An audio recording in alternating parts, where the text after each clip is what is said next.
جاتی ہے نا, یہ ذہن میں رکھو. اسلام نے ہمیں یہ کہا ہے کہ بچوں کو لاوارث چھوڑنے کی اجازت نہیں ہے. پہلے میں یہ بات چل پڑی ہے تو میں ذرا اس کو تھوڑا سا ڈیفائن کروں. اس میں دو انتہائیں ہیں.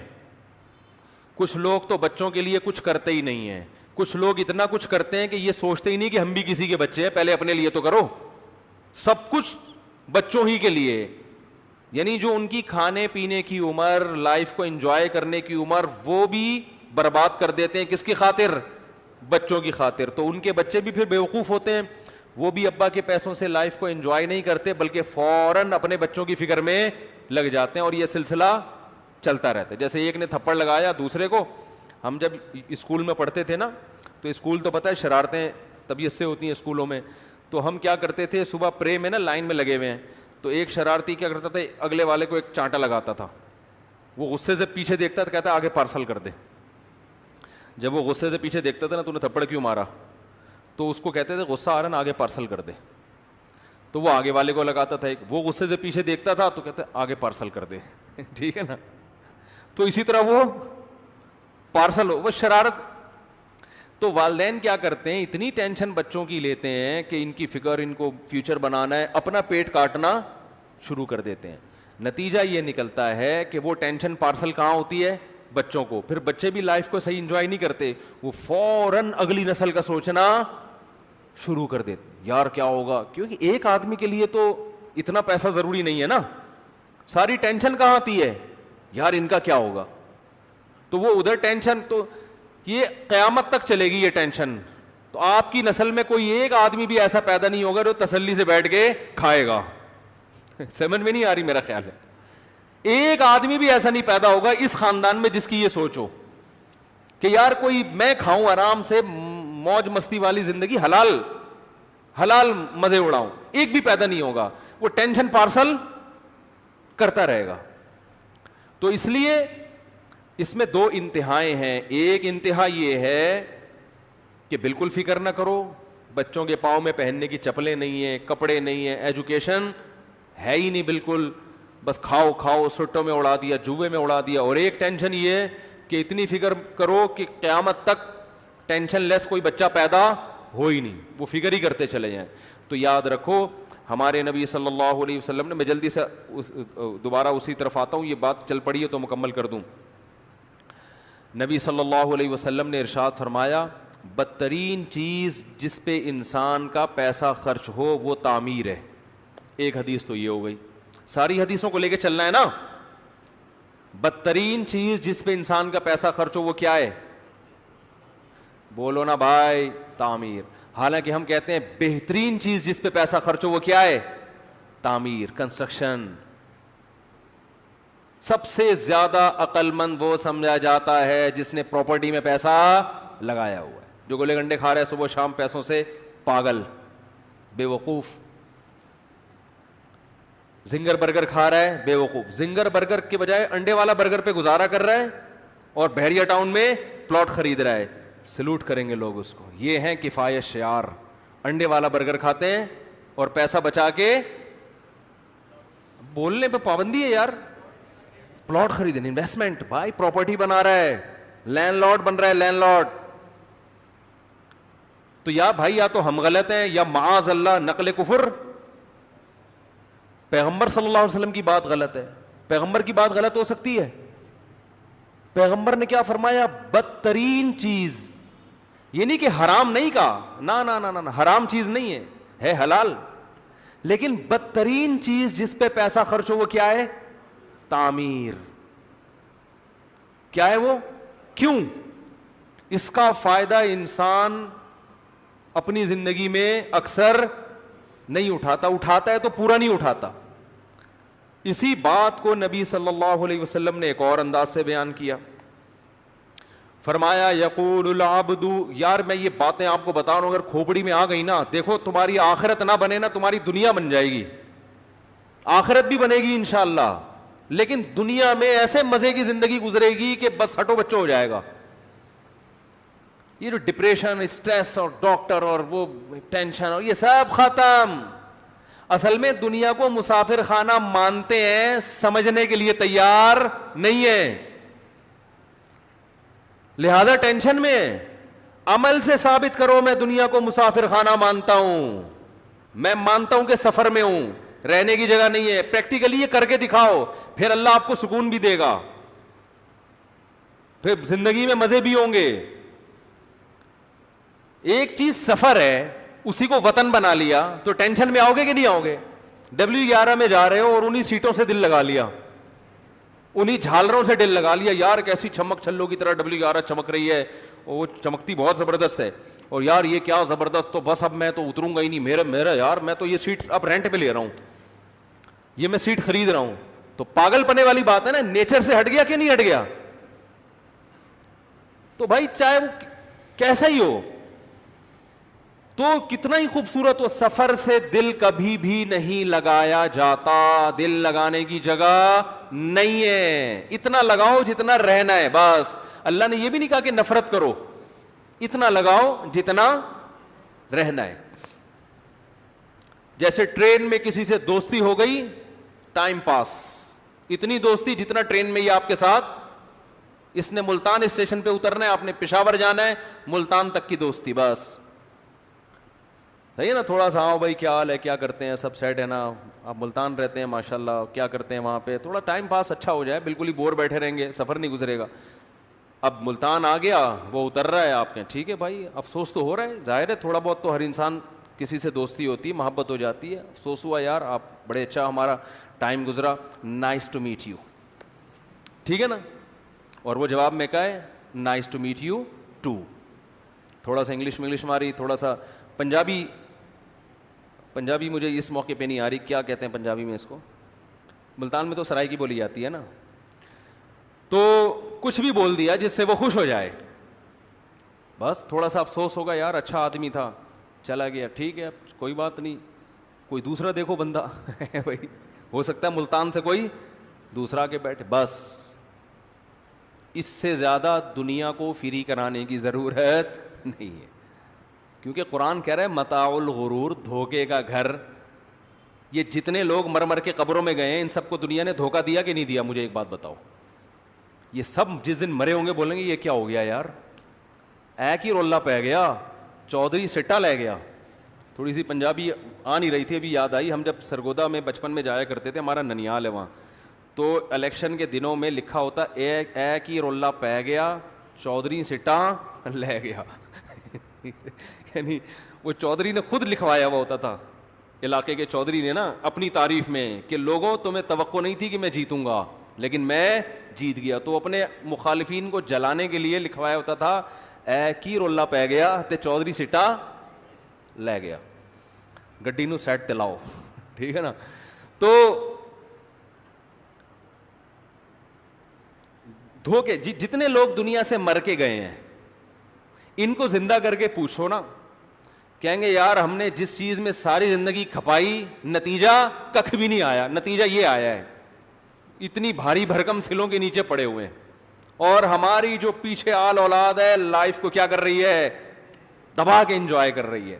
ساری پراپرٹی میں نے بنائی، کمبخت فاتحہ پڑھنے کے لیے بھی تیار نہیں ہے. کچھ تھوڑا بہت رونا دھونا، اس کے بعد ہائے ابا یوں فلانا، ہائے بس 2-4-3 دن اچھی طرح یاد کیا، روئے دھوئے، اس کے بعد دعا مانگنے کے لیے بھی تیار نہیں. وہ 3 دن تو رونا آتا ہے، وہ جیسے اچھا جس سے دل لگانا چاہیے تھا اس سے نہیں لگا رہے، اس سے اتنی جتنی ملتان والے سے تھی محبت آپ کو، ٹھیک ہے نا. بھائی باپ کے لیے تو موت تک مانگتے رہو نا اللہ سے، روتے رہو، باپ مر گیا ماں مر گئی، اس کے لیے تو اس کے تو احسانات ہیں، اس سے محبت تو ایمان کا حصہ ہے، اس کے لیے تو ہونا چاہیے تھا بھائی موت تک اس کے لیے مانگتے رہو، یاد رکھو اس کو. اس سے اتنی محبت ہے جتنی جو ملتان پہ اترا تھا نا. ابھی نہیں ہم نے تھوڑی دیر پہلے بندہ اتارا تھا ملتان پہ، ملتان پہ جو بندہ اتارا تھا تو اس کے پیچھے گھر چلے گئے تھے، بس یار اچھا آدمی تھا، گپ شپ ہو گئی اچھی، کوئی دوسرا دیکھتے ہیں. ابا سے اتنی ہوتی ہے جتنی اس ملتان والے سے تھی. میں ایسے لوگوں کو میں بہت آبزرو کرتا ہوں لوگوں کو نا کہ کیا ہو رہا ہے، کھوپڑی میری ہر وقت چلتی رہتی ہے.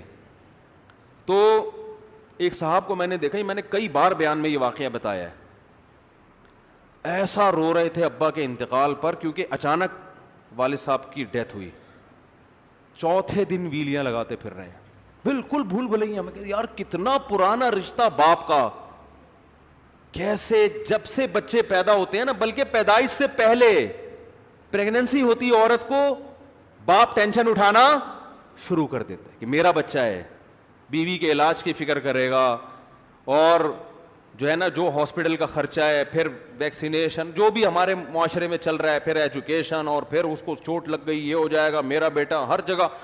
تھوڑا سا بچہ بڑا ہوتا ہے انگلی پکڑ کے اپنے ساتھ ہر محفل میں لے کے جاتا ہے, بیگم سے کہتا ہے ذرا کپڑے اچھے پہناؤ پتہ چلے جی میرا بیٹا ہے.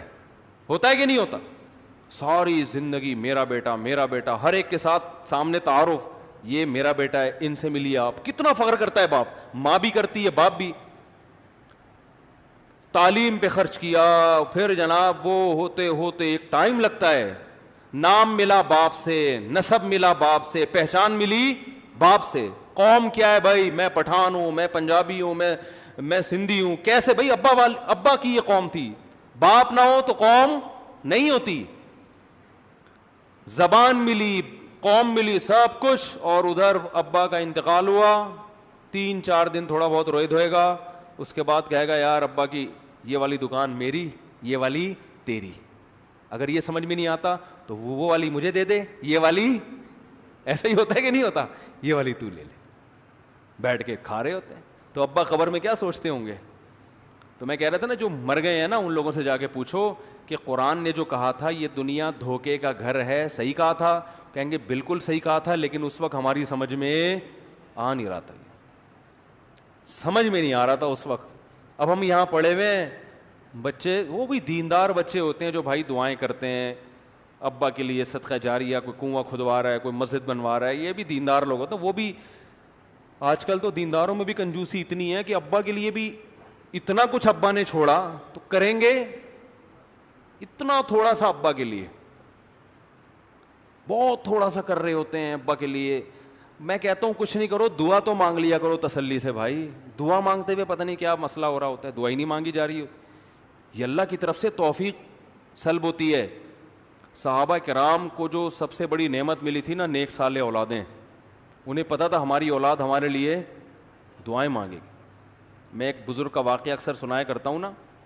ایک بزرگ شادی نہیں کرتے تھے, اللہ اللہ کرتے تھے, اللہ اللہ اللہ اللہ اللہ اللہ بس. وہ کہتے تھے بھائی بیوی آئے گی ٹینشن ہوگی, اللہ اللہ کا ٹائم. جو شادی شدہ آدمی ہے وہ اللہ اللہ کر سکتا ہے؟ وہ تو بیچارہ کرے گا بھی تو بیگم کہتی ہے دیکھو فراڈی, یہی کہے گی نا, ادھر ایسا صوفی بنا ہوا ہے. تو وہ اٹھا دے گی, بولے گی کب سے بولا ہوا ہے 6 انڈے لے کر آؤ, مصلے پہ بیٹھے ہوئے. تو بزرگ یہ سوچ کے شادی نہیں کرتے تھے. ایک دن کیا ہوا, اٹھے ایک دم اپنے مریدوں سے کہا میرا نکاح کراؤ, میرا نکاح کراؤ. لوگوں نے ایسی کیا ایمرجنسی ہوگی, انہوں نے کہا بس نکاح کراؤ. نکاح ہوا, اللہ نے اولاد دی. تو انہوں نے بتایا کہ مجھے خواب آیا تھا کہ میدان حشر قائم ہے, کچھ لوگوں کا فیصلہ ہو چکا جہنم کا, لیکن ان کی نیک اولادیں ان کو گھسیٹ کے کہاں لے کے جا رہی ہیں؟ جنت کی طرف. تو میں نے کہا کہ بھائی میں جو یہ عبادت کر رہا ہوں بخشش کے لیے نا, تو میں نے بخشش کے تمام ذرائع اختیار کر لیے ہیں. اگر یہ سارے فیل ہو گئے تو ایک اور اسپیئر میں آپشن ہونا چاہیے. گاڑی میں جب آپ سفر کرتے ہیں تو صرف 4 ٹائر ہوتے ہیں یا اسپیئر میں ایک الگ سے ٹائر بھی ہوتا ہے؟ حالانکہ جو 4 ٹائر ہیں آپ نے ہوا بھی چیک کرا لی. جب لانگ روٹ پہ نکلتے ہیں نا تو آپ پنچر والے سے کہتے ہیں دیکھ لو یار کہیں سے پنچر تو نہیں ہے. آپ کو پتہ ہے موٹر وے ہے, کوئی درمیان میں کانٹا کیل بھی نہیں ہے, پھر بھی اسپیئر میں ایک ٹائر رکھا جاتا ہے کہ بھائی کوئی پتہ نہیں ٹائر کسی وقت پنچر ہو گیا تو کیا ہوگا. کیونکہ اگر آپ موٹر وے پر ہیں یا لانگ روٹ پہ سفر کر رہے ہیں, فیملی آپ کے ساتھ ہے, تو ٹائر پنچر ہونے کا مطلب آپ خود پنچر ہو گئے. اب سمجھ رہے ہو نا, بڑے مسائل کھڑے ہو جاتے ہیں. تو اسپیئر میں رکھا جاتا ہے. تو لانگ روٹ پہ ٹائر کا پنچر ہونا کسی جنگل میں یہ زیادہ خطرناک ہے, یا میدان حشر میں آپ کا کوئی عمل پنچر ہو جائے, آپ اس کو سمجھ رہے تھے بخشش کا ذریعہ ہے اور اللہ کی نظر میں وہ کیا ہو جائے, ریجیکٹ ہو جائے, یہ زیادہ خطرناک ہے نا. تو بزرگ کہتے ہیں بھائی اس کا خطرہ موجود ہے کہ میں جتنے اعمال کر رہا ہوں ان میں سے کوئی عمل ضائع ہو جائے. تو اسپیئر میں نیک اولاد بھی رکھو, کچھ نہ بنا تو یہ گھسیٹ کے لے کے جائے گی, کچھ بھی نہ ہوا تو یہ لے کے جائے گی. تو یہ پرانے زمانے میں ہوا کرتا تھا. اس زمانے میں اس قسم کے بچے شارٹ ہیں. اب آپ کہہ سکتے ہیں جب شارٹ ہیں تو پھر پیدا کیوں کریں ایسے نالائق بچے؟ تو نہیں پیدا کیے نا تو پھر نتیجہ نکلے گا تو تھوڑا بہت چانس تھا وہ بھی کیا ہو جائے گا؟ ختم. کیونکہ انہی میں اچھے بھی پیدا ہوتے ہیں. اور دوسرا یہ برے ہیں مگر اتنے برے نہیں ہیں کہ ایمان سے ہی گئے, کافر تھوڑی پیدا ہو رہے ہیں. مسلمان پیدا ہونا بھی بہت بڑی نعمت ہے. تو خیر جلدی سے بات کی طرف آتا ہوں میں. تو دیکھو یہ جتنے لوگ دنیا سے چلے گئے ان سے آپ جا کے پوچھو تو یہ کہیں گے بھائی ہم نے جو 60 سال کی عمر میں گھر کا پروجیکٹ شروع کیا تھا بہت افسوس ہوا وہ اس عمر میں ہمیں نہیں کرنا چاہیے. سارا میں نے بنایا, رہ کون رہا ہے؟ بچے رہ رہے ہیں اور مزے اڑا رہے ہیں وہاں پہ. اور بچے بھی تھوڑی رہتے ہیں, تھوڑے دنوں میں وہ کیا کرتے ہیں؟ ابا کی پراپرٹی کو بیچ دیتے ہیں. جتنی محنت سے ابا نے گھر بنایا ہو تھوڑے دنوں کی بات ہے بچے کہتے ہیں بھائی اسے بیچو یہ ہمیں تنگ پڑ رہا ہے. ابا غریب علاقے میں رہتے تھے, دنیا ڈیفنس کی طرف جا رہی ہے, کیا یار. اب ابا تو چلو پرانے زمانے کے آدمی تھے, اب یہ کہ ابا کے گاؤں میں پڑے رہے ہم یا وہ چھوٹے کچے علاقوں میں پڑے رہے, یار اب تھوڑا ترقی کرو آگے نکلو. ابا کا گھر بھی گیا اور ابا بھی گئے, ٹھیک ہے نا. تو نبی صلی اللہ علیہ وسلم نے کیا فرمایا؟ یقول, یہ خوب اچھی طرح سمجھ لو یہ حدیث, یقول العبد مالی مالی, انسان کہتا ہے میرا پیسہ میرا پیسہ. فرمایا آپ کا پیسہ وہ ہے ما اکلتا فافنیتا, کھا کے ختم کر دیا, لبستا فابلیتا, پہن کے پرانا کر دیا. یعنی جو چیز کی لذت آپ نے اٹھا لی وہ آپ کا پیسہ ہے, جو نہیں اٹھائی ہے نا وہ آپ کا پیسہ, جو بینک میں پڑا ہوا ہے وہ آپ کا پیسہ. سمجھ رہے ہو؟ جتنا جلدی جلدی کھا لو گے وہ ہو جائے گا آپ کا, جو بچ گیا نا وہ نہیں ہے آپ کا. فرمایا وہ آپ کے وارثوں کا ہے. وہ کس کا ہے؟ بولو نا بھائی, وارثوں کا. تو یہ بولا ہی نہ کرو میرا پیسہ, بولو میرے بچوں کا پیسہ ہے یہ بولا ہی نہ کرو. اب بچے خوش ہوں گے, چلو ہمارا تو ہے نا, آپ کا بھی نہیں ہے, آپ کا بھی اس میں سے اتنا ہوگا جتنا کھا کے ختم اور پہن کے پرانا کر دیا, یہ آپ کا ہوگا. یہ نبی ہمیں بتا رہے ہیں کہ تمہارا وہ ہے جو کھا کے ختم پہن کے پرانا, یعنی استعمال میں جو آ گیا وہ تمہارا ہے, باقی تمہارا تھوڑی ہے. اب مجھے ایک بات بتاؤ, جس کا ذاتی گھر ہو, رہتے آپ ہوں, تو یہ گھر حقیقت میں حدیث کی روشنی میں کس کا ہے؟ گھر کا بنیادی مقصد رہائش ہوتی ہے نا, استعمال کون کر رہا ہے؟ کرایہ دار کر رہا ہے نا. ارے کیا ہو گیا, جب کسی نے ایک ذاتی گھر بنایا رہتا کون ہے؟ آپ کرایہ دے کے رہتے ہیں. گھر کی جو بیسک منفعت ہے, گھر جو بیسک مقصد کے لیے بنایا جاتا ہے وہ کیا ہے؟ رہائش. اصل مقصد گھر کا یہ ہے. روٹی کا بنیادی مقصد کیا ہے؟ کھائی جاتی ہے نا. آپ نے اپنے پیسے سے روٹی خریدی, کھائی انہوں نے, تو پیسہ آپ کا خرچ ہوا. روٹی کا جو بیسک بنیادی فائدہ ہے اٹھایا کس نے؟ انہوں نے اٹھایا نا. اتنا تو بول دو اس میں کیا جا رہا ہے بھائی. روٹی خریدی آپ نے اپنے پیسوں سے, کھائی کس نے؟ انہوں نے کھائی. تو انویسٹمنٹ آپ کی ہوئی, فائدہ کون اٹھا رہا ہے؟ یہ اٹھا رہے ہیں. انڈے والا برگر خریدا آپ نے ٹھیک, کھایا کس نے؟ انہوں نے. تو اس برگر کا جو بنیادی فائدہ تھا وہ کس نے اٹھایا؟ انہوں نے اٹھایا. تو عقل مند یہ ہے یا آپ ہیں؟ یہ عقل مند ہے. آپ کے پیسے سے فائدہ کون اٹھا رہا ہے؟ تو جو گھر بناتا ہے نا, جو جس کو بیوقوف کہنے کا دل چاہ رہا ہے لیکن چھوڑیں ابھی نہیں کہتے ہم, کیونکہ اس میں اور بعض دفعہ کچھ دوسری حکمتیں بھی ہوتی ہیں. جس نے گھر بنایا 2 کروڑ روپے کا, 20,000 روپے دے کے جو رہ رہا ہے, اس میں ایک پورشن 120 گز کا 20-25 ہزار میں نارمل جگہ پہ مل جاتا ہے. چلو آپ گڑ ڈال دو, 45,000 روپے, 2-2.5 کروڑ کا گھر ہے 240 گز کا نا, ایک پورشن 45,000 کا, رہ اس میں یہ رہا ہے. انویسٹمنٹ اس کی ہوئی, فائدہ کون اٹھا رہا ہے؟ یہ ہے جو کھا کے ختم کر رہا ہے. یہ زندگی کے مزے, اس گھر میں رہنے کے مزے اٹھا رہا ہے تھوڑے پیسوں میں. یہ حدیث کا مطلب ہے کھا کے ختم, پہن کے جو پرانا کر رہا ہے نا, جو استعمال کر رہا ہے چیز کو, اس کا پیسہ ہے. تو یہ گھر اصل میں کرایہ دار کا ہے. آپ بے وقوف ہے جو آپ نے 2 کروڑ کا گھر بنا دیا. یہ بات سمجھا رہے ہیں, لوگوں کی سمجھ میں نہیں آ رہی. سمجھا رہے ہیں لوگ, کہہ رہے کیسی باتیں کر رہے ہو مولوی صاحب, کاغذات میرے نام ہے بھائی, کھدائی میں نے کروائی گھر میں, مزدور میں لے کر آیا, سریا میں نے ڈالا, ٹیکس میں دے رہا ہوں, کرایہ میں لے رہا ہوں, میرا گھر ہے, اس کا تھوڑی ہے. میں کہتا ہوں بھائی پراٹھا آپ نے خریدا, کھایا اس نے, تو اس کا پراٹھا ہے, آپ کا نہیں ہے. یہ بات سمجھ میں نہیں آ رہی. بات آ رہی ہے سمجھ میں؟ ہاں, آپ یہ کہہ سکتے ہیں کہ جب میں نے 2 کروڑ کا گھر بنایا تو میرا پیسہ کیا ہو گیا؟ سیو. بزنس کے پوائنٹ آف ویو سے فائدہ کون اٹھائے گا؟ میں. تو بزنس گیا تیل لینے, جس بزنس کا آپ جوانی میں فائدہ ہی نہیں اٹھا رہے, تو اس بزنس سے فائدہ وہ کم بخت کرایہ دار اٹھا رہا ہے. تو اس بزنس برائے بزنس تھوڑی کوئی چیز ہے. ارے حدیث کو سمجھو, جو چیزیں استعمال میں آ رہی ہیں وہ آپ کی ہیں, جو نہیں آ رہی وہ آپ کی نہیں ہے.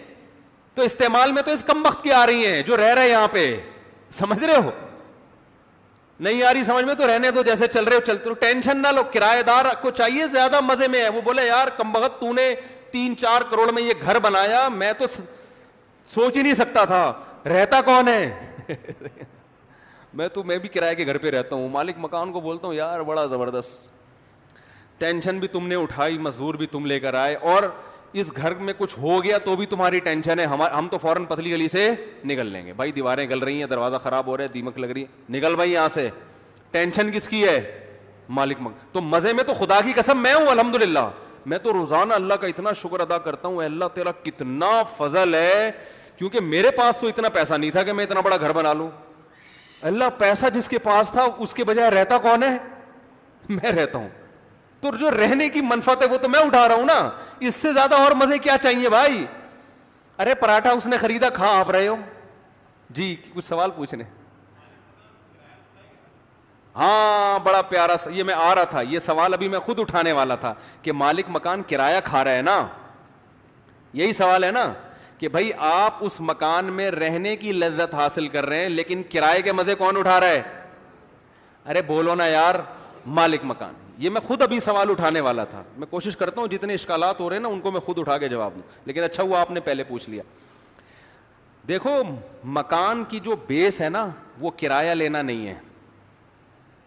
یہ ایک بہت ہی مکان کا ایک کم درجے کا فائدہ ہے کہ 2 کروڑ کی انویسٹمنٹ پہ آپ کسی کو برباد کرنے کے لیے اپنا مکان بھی دو, کیونکہ کرایہ دار جو واٹ لگاتا ہے نا وہ تو آپ لوگ ہم سے اچھی طرح جانتے ہوں گے. یعنی ایسا ہی ہے جیسے 0 میٹر گاڑی خرید کے کسی کو پکڑا دی کہ چلاؤ تم, تو وہ 1 سال کے بعد کسی کام کی رہے گی. تو یہی حال کون کرتے ہیں؟ کرایہ دار کرتا ہے. تو مکان کی جو بیس وجہ ہے نا وہ 20-30 ہزار 40 ہزار ارننگ, اس کے لیے دکان ہونی چاہیے تھی. نہیں آ رہی بات؟ کمرشل پلاٹ لے کے اس کو ارننگ کا ذریعہ بناتے, اس کا میں قائل ہوں, اس سے میں لوگوں کو منع نہیں کرتا. میں کہتا ہوں آپ کے پاس 2-3 کروڑ روپے اگر ہیں تو بھائی بزنس کرو نا اس سے. پھر مکان کیوں, پھر آپ پلاٹ خرید کے بیچو, اس میں فائدہ. بولتے کیوں نہیں یار, زیادہ ہے. نہیں آ رہی بات؟ پھر آپ کمرشل پلاٹ خریدو, رینٹ پہ دے دو, اس میں فائدہ. اصل میں لوگ جو دماغ میں جو کھوپڑی میں آیا نا کہ میرا ذاتی مکان نہیں, میرا ذاتی مکان نہیں, ابے بھائی جان تمہیں پراٹھا اپنا ہو یا کسی اور کا ہو, لذت تو وہی آ رہی ہے نا کھانے میں.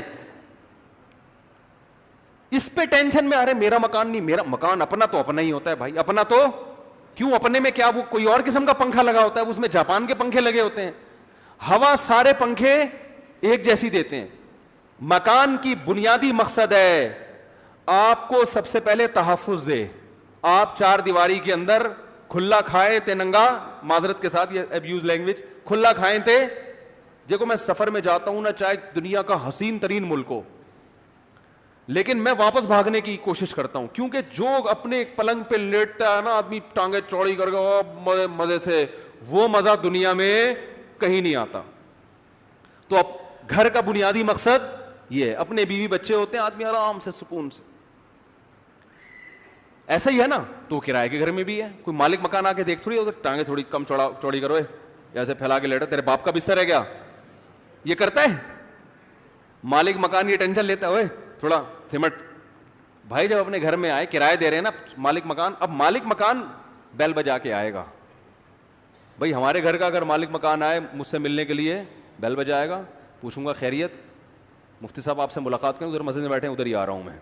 ٹھیک ہے, یہ بھی ہوتا ہے نا, ادھر ہی بیٹھے میں ادھر ہی. تو وہ اس کا تھوڑی, وہ کس کا ہو گیا؟ ہمارا گھر ہے, اور تم نے 3 کروڑ میں بنایا, ہم تھوڑا سا کرایہ دے کے مزے اڑا رہے ہیں اس میں, اور کیا. باقی سوال پیدا ہوتا ہے مفتی صاحب آپ کے پاس 3 کروڑ ہیں, ہے نہیں, لیکن ایک مثال دے رہا ہوں. فوراً جو ہے نا کوئی بندوق لے کے آ جائے گا, نکالو کہاں رکھے ہوئے ہیں بھی نہیں.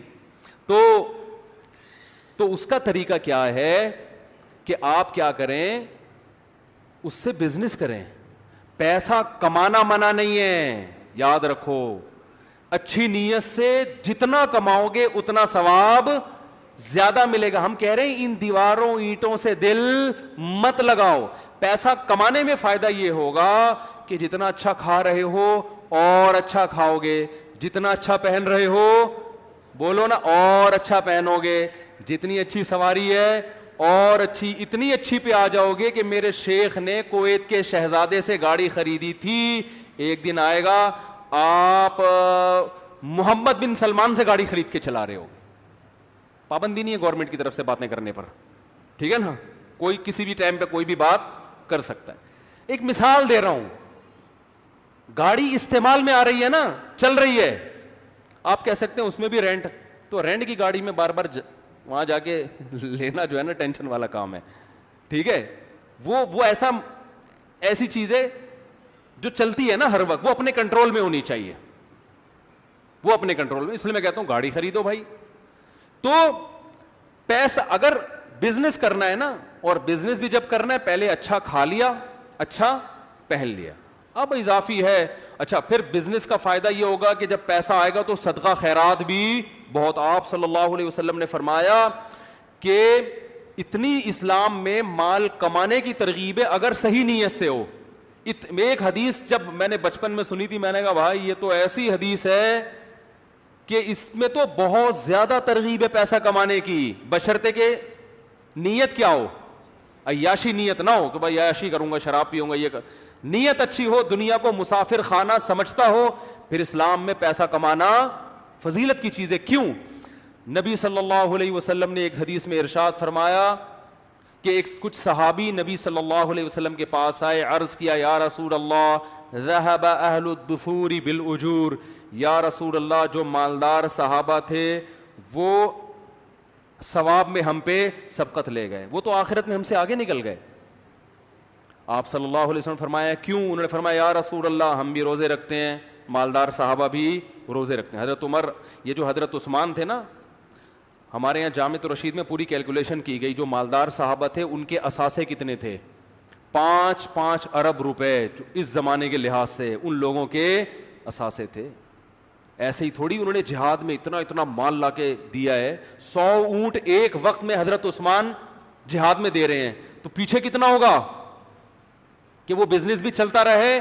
100 اونٹ آپ سمجھ, 100 لینڈ کروزر سمجھ لیں آپ اس کو, اتنا سرمایہ ایک ایک ٹائم پہ دے دیا کرتے تھے وہ. تو وہ کماتے بھی ہوں گے یا بیٹھ کے پیڑوں سے گرتا ہوگا ان کے اوپر؟ ظاہر ہے ارننگ تھی نا, کما رہے تھے, محنت کر رہے تھے. تو آپ صلی اللہ علیہ وسلم سے صحابہ نے فرمایا یا رسول اللہ مالدار لوگ ہم سے ثواب میں بولتے کیوں نہیں, آگے بڑھ گئے. تو یا نبی نے پوچھا کیسے؟ فرمایا یا رسول اللہ ہم روزے رکھتے ہیں, وہ بھی روزے رکھتے ہیں, ہم تہجد پڑھتے ہیں, جو حدیث کا مفہوم ہے وہ بھی, ہم جہاد کرتے ہیں وہ بھی, لیکن وہ اللہ کی راہ میں خرچ کرتے ہیں, ہم خرچ نہیں کر سکتے. بلکہ مفہوم یہ حدیث کا ہم تو اور مستحق ہیں زکوٰۃ, بلکہ وہ خرچی ہمارے اوپر کرتے ہیں. تو پیسے لینے کا تو کوئی ثواب نہیں ہے نا بھائی, کوئی بیچارہ غریب ہے زکوٰۃ لے رہا ہے تو زکوٰۃ لینے کا تو کوئی ثواب نہیں. یہ الگ بات ہے اس کی حاجت پوری ہو رہی ہے, دینے والے کو تو ثواب ملے گا, لینے والے کو تو شریعت نے اپریشیٹ کیا ہی نہیں. اسے تو کہا ہے کہ استغنا, جتنا اپنے آپ کو لوگوں سے بچاؤ, نہ مانگو, کسی کے سامنے ہاتھ نہ پھیلاؤ. تو آپ صلی اللہ علیہ وسلم نے فرمایا میں تمہیں ایک تسبیح بتاتا ہوں, وہ تسبیح تم کر لو گے تو اجر میں مالداروں کے برابر. ہر نماز کے بعد 33 دفعہ سبحان اللہ الحمدللہ اللہ اکبر پڑھا کرو. ان صحابہ نے یہ تسبیح شروع کر دی, جب مالدار صحابہ کو پتہ چلی تو انہوں نے بھی شروع کر دی. تو غریب صحابہ پھر آئے کہ یا رسول اللہ یہ کام, تو انہوں نے بھی شروع کر دیا. تو آپ صلی اللہ علیہ وسلم نے فرمایا ذالک فضل اللہ یؤتیہ من یشاء, یہ اللہ کا فضل ہے جس کو چاہتا ہے عطا کرتا ہے. بھائی اب اللہ نے ان کو پیسہ دیا, وہ صدقات کر رہے ہیں, تو اب اللہ پر تو کوئی پابندی نہیں لگا سکتے. ممکن ہے غریب لوگ پریشان ہو, یار یہ کیا بات ہوئی, یہاں بھی ہم ٹینشن میں اور وہاں بھی کیا ہوں گے, یہاں بھی کھانے کو نہیں مل رہا اور جنت میں بھی مالدار لوگ اوپر چلے جائیں گے, تو ٹینشن تو بڑھ گئی نا غریب آدمی کی. تو بھائی ٹینشن لینے کا اس لیے نہیں ہے کہ ایسے امیر مارکیٹ سے شارٹ ہیں جو اتنے نیک ہوں, یہ صحابہ میں ہی تھے. آج جب پیسہ آتا ہے تو عیاشی پہلے آتی ہے, پیسہ بعد میں. پیسہ بھی آیا نہیں ہوتا, عیاشی کے خیالات. اسی وجہ سے حدیث میں آتا ہے کہ غریب جنت میں زیادہ ہوں گے, مالدار کم ہوں گے, اور غریب جائیں گے بھی پہلے, مالدار جائیں گے بعد میں, کیونکہ دولت کے ساتھ دین پہ قائم رہنا مشکل ہے. تو یہ اس دولت مند کے بارے میں ہے, اور ہم بھی دولت کمانے کی اس کو ترغیب دے رہے ہیں جو دین پہ بھی چلتا ہو, یا دولت کو صحیح استعمال کرنے کی نیت ہو. اس کے لیے فضیلت ہے کہ وہ کیا کرے, وہ پیسہ کمائے. سمجھ رہے ہو؟ تو جلدی سے آپ کی بات کی طرف میں آتا ہوں. اب دیکھو, آپ کو اللہ نے پیسہ دیا تو اب آپ کیا کرو, اس سے کیا کرو, کاروبار کرو. کاروبار کے پوائنٹ آف ویو سے آپ مشورے لینے کے بعد پھر پلاٹ خرید کے بھی بیچ سکتے ہو, کنسٹرکشن کا کام بھی کر سکتے ہو, کیونکہ یہ جو مکان بنا رہے ہو دل لگانے کے لیے نہیں, کسی کو پہنانے کے لیے. نہیں آ رہی بات؟ ٹھیکیدار جو مکان بناتا ہے اس مکان سے محبت کریں گے, میرا مکان میرا مکان, یہ کسی کو پہنانے کے لیے. پہنانے کے لیے میں اس لیے کہہ رہا ہوں کہ جب وہ اپنے لیے بنائے گا نا تو گڑ زیادہ ڈالتا ہے اس میں, بیچنے کے لیے بناتا ہے تو دیکھنے میں بڑا اچھا ہوتا ہے, اندر سے کیا ہوتا ہے, کھوکھلا. کیل ٹھوکو گے نا پلستر گرے گا. ہم تو یہی دیکھ رہے ہیں, جب ٹھیکیدار دوسروں کے لیے بناتا ہے تو اس طرح. تو یہ جو کنسٹرکشن کا کام ہو رہا ہے یہ بزنس کا حصہ, یہ ٹھیک ہے. سمجھ رہے ہو کہ نہیں سمجھ رہے؟ یہ ٹھیک ہے, کیونکہ یہاں مکان رہنے کے لیے ہے ہی نہیں, یہاں مکان کسی کو پہنانا. اس لیے کہہ رہا ہوں آج کل پہنایا جا رہا ہے نا, اب جو چیزیں ہو رہی ہیں میری زبان پہ خود بخود وہی آ جاتی ہیں. تو یہ مکان کسی کو پہنانے کے لیے بنایا جا رہا ہے. تو پہنانے کے لیے اگر آپ مکان بنا رہے ہیں تو ٹھیک ہے. ایسے ہمارے بہت سے دوست ہیں سائیکل پہ تھے, ابھی میرے پرسوں ایک دوست سے میں ملا بچپن کے, تو میں دولت کی ریل پیل دیکھ کے حیران ہو گیا. میں نے کہا بھائی آپ نے تو ماشاءاللہ دیندار ہیں, ماشاءاللہ نیک ہیں, داڑھی ہے اور علماء سے تعلق ہے. بہت عرصے بعد ملاقات ہوئی, تو چونکہ ہم بچپن میں سائیکل پہ گھوما کرتے تھے, ویسے ہی جیسے بچے نہیں گھوم رہے ہوتے شرارتی, تو ان کو بڑے تانے ملتے تھے ان کے ابا دادا کی طرف سے نا. میرے سامنے ایک دفعہ ان کے چچا ان کو ڈانٹے تھے, یہ کسی کام کا نہیں ہے, یہ کسی کام کا نہیں, یہ ٹائم ضائع کرتا ہے, یوں کرتا ہے. ایسے بچے جیسے بہت چھوٹے تھے ہم لوگ, ایسی شرارتیں کرتے تھے. تو کبھی مچھلیاں پکڑنے جا رہے ہیں, کبھی جو ہے نا وہ فشنگ کے لیے, کبھی دوڑ لگا رہے ہیں, کبھی کرکٹ کھیل رہے ہیں, جیسے بچوں کا ہوتا ہے. تو والدین کی طرف سے ہمیں بھی, والدین کا تو کام ہوتا ہے نا ڈانٹنا, ان کا فرض بنتا ہے. ابے کیا کر, ہم نے بھی ابا سے بڑے چترول کھائے اس زمانے میں. کہاں سے آ رہا ہے بھائی, صحیح ہے نا, یہ کوئی ٹائم ہے گھر آنے کا. آج کل تو ابا کچھ کہتے ہی نہیں بچوں کو. تو ان کے چچا ان کو ڈانٹ رہے تھے میرے سامنے. میں نے ابھی جب ملاقات ہوئی نا تو اپنے اس دوست کو وہ واقعہ سنایا. میں نے کہا مجھے تمہارا وہ وقت یاد ہے جب تمہاری چچا تمہیں ڈانٹ رہے تھے اور کہہ رہے تھے کہ بیٹا یہ جو تم دوستوں میں ٹائم گزار رہے ہو نا, اور پڑھائی کی طرف توجہ نہیں ہے, پڑھائی ایجوکیشن جاب کی طرف توجہ نہیں ہے, تو جب پیسے ختم ہوں گے نا تو یہ دوست بھی بھاگ جائیں گے, صحیح ہے نا. تو یہ ان کو سمجھا رہے تھے. تو اللہ کا بڑا فضل ہو گیا, انہوں نے جاب نہیں کی, انہوں نے بزنس کیا. بزنس کی طرف آتے آتے آتے کنسٹرکشن کا کام شروع کیا. تو میں حیران ہو گیا, ماشاءاللہ 2 گاڑیاں گھر میں رکھی ہوئی ہیں. اور پھر جب اللہ بہت زیادہ دے دے, بہت زیادہ, کہ گاڑی بھی ہو گئی, کھا بھی لیا, صدقے بھی ہو گئے, سب کچھ ہو گیا, پھر اگر کوئی مکان بنا لے تو ہمیں کوئی ٹینشن کہ چلو جب اللہ نے اتنا دیا ہے تو چلو ایک مکان ہی بنا لو. تو انہوں نے بنا لیا جوانی میں, 60 سال میں نہیں, 60 سال اب نہیں بھائی, رہنا تو ہو, کچھ دن تو رہ لو نا اس میں. تو انہوں نے ڈبل منزلہ مکان بھی بنا لیا. تو میں ان کا مکان دیکھ کے بھی میں نے کہا بڑا اچھا ماشاءاللہ, کیونکہ اتنا ہے تو یار چلو مکان بھی صحیح ہے, چلتا ہے. جب اتنا اللہ نے آپ کو دے دیا تو وہ کیا کرنا ہے؟ کنسٹرکشن کا کام, مکان بنایا پہنایا, بس یہ کام چل رہا ہے ان کا, ٹھیک ہے نا. مکان بنایا, وہ سن کے غصہ ہوں گے میں پہناتا نہیں ہوں, یعنی مکان بنا کے کسی مسلمان کو بیچ دیا, ٹھیک ہے, اچھا گمان رکھتے ہیں ہم, کیونکہ وہ بہرحال تعلقات تو خراب نہیں کرنے نا کسی سے. تو آپ کے سوال کا جواب ہو گیا. لوگ یہ نہیں کر رہے کہ مکان بزنس کے پوائنٹ آف ویو سے کہہ رہے ہیں اپنا مکان, اب پوری 3 کروڑ زندگی بھر کی آمدن کس میں کر دی, جھونک دی اس میں, اور ٹینشن میں آ گئے. جو کھانے پینے کی عمر تھی, جو عمر تھی کہ آپ اچھی گاڑی رکھتے, چنچیوں میں سفر ہو رہا ہے, رکشوں میں سفر ہو رہا ہے, میرا مکان میرا مکان. او بھائی, اللہ کے نبی نے فرمایا جو کھا کے ختم پہن کے پرانا, تو تمہارا مکان وہ ہے جس میں تم کچھ زندگی, آدھی سے زیادہ زندگی تو کم از کم گزارو.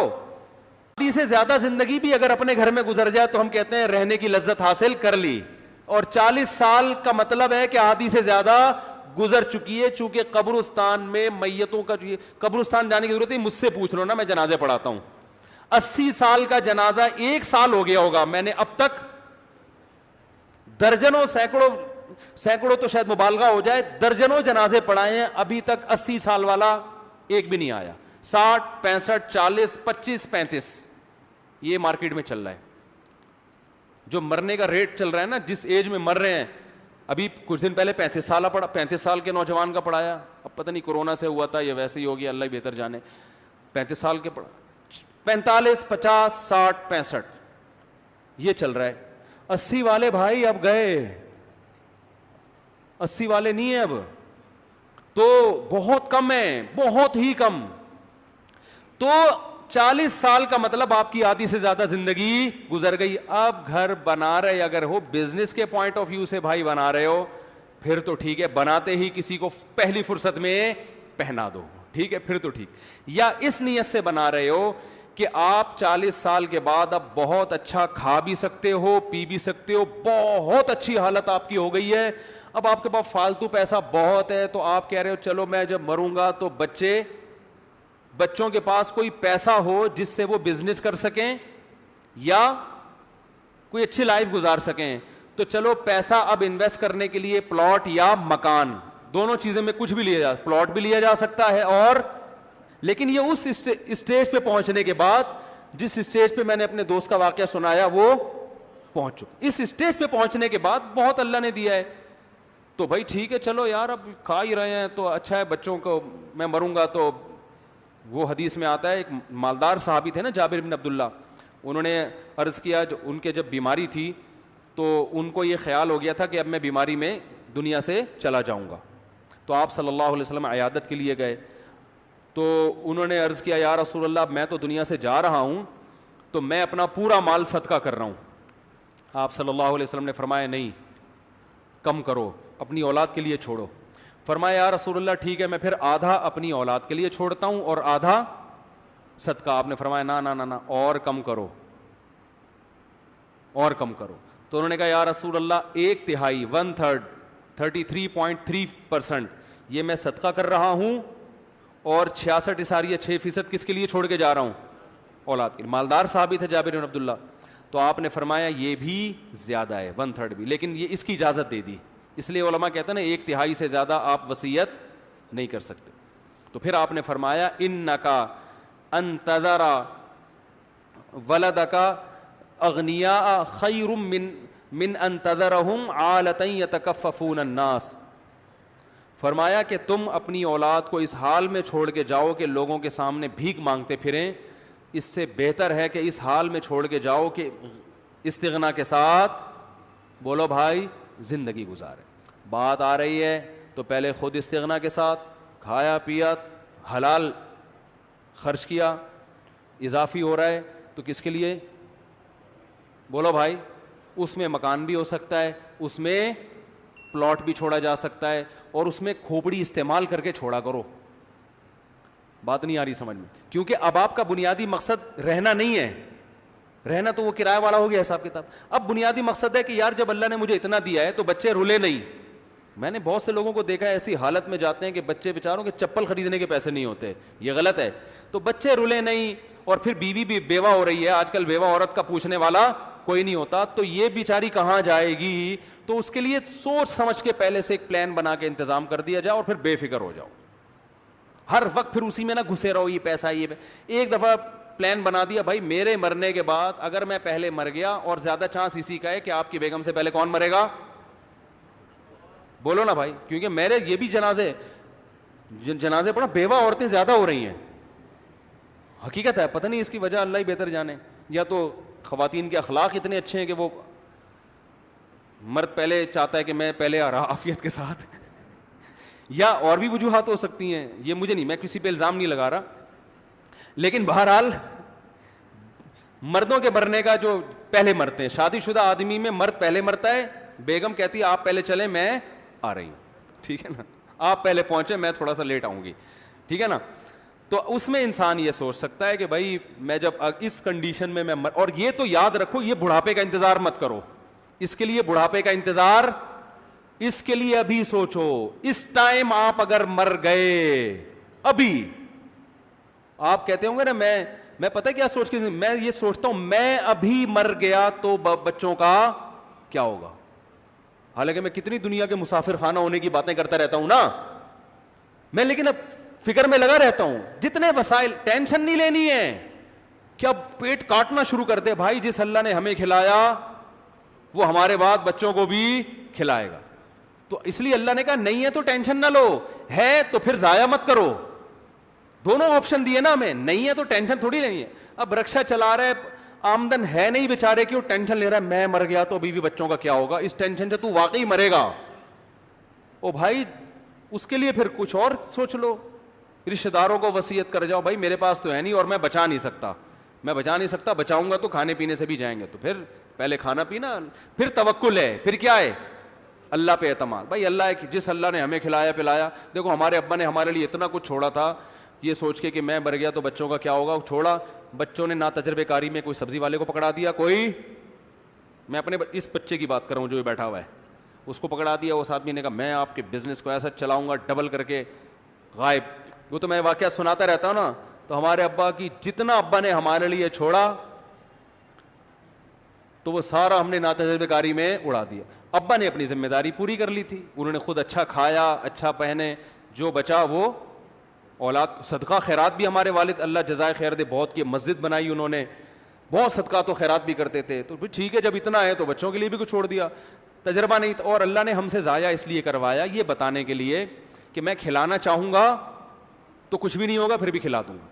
میں تو بتاتا جب میری ابا کی جائیدادیں بھی ساری میں نے کھا پی کے برابر کر دی, کھا پی کے کیا لوگوں نے ٹوپیاں کرا کے اور ابا نصیحت بھی کرتے تھے کہ بیٹا کسی کو پیسہ پکڑایا, اپنا پیسہ وہ ہے جو اپنی جیب میں ہے, لیکن یہ بتاتے تھے کہ یہ نصیحت اس وقت تک سمجھ میں نہیں آتی جب تک انسان پہ گزرتی نہیں ہے, اور واقعی پھر بھی سمجھ میں نہیں آئی, جب گزری تو آ گئی. لیکن یہ اچھا ہو گیا, فائدہ یہ ہوا کہ اللہ نے پھر بھی کھلا دیا. اتنا کہ لوگ تانے دیتے تھے کوئی رشتہ نہیں دے گا تمہیں تو تمہارے پاس ہے کیا, مجھے لوگ تانے دیتے تھے, میں ویسے ہی پھینکتا رہتا تھا, 4 کروں گا, ارادہ نہیں تھا اس وقت, ارادہ نہیں تھا. اور اس میں تو اللہ نے ہمیں یہ کہا ہی نہیں ہے کہ آمدن دیکھ کے بچے پیدا کرو, یہ تو ہے ہی نہیں. اللہ نے کہا رزق کا وعدہ کس نے کیا ہے, میں نے کیا.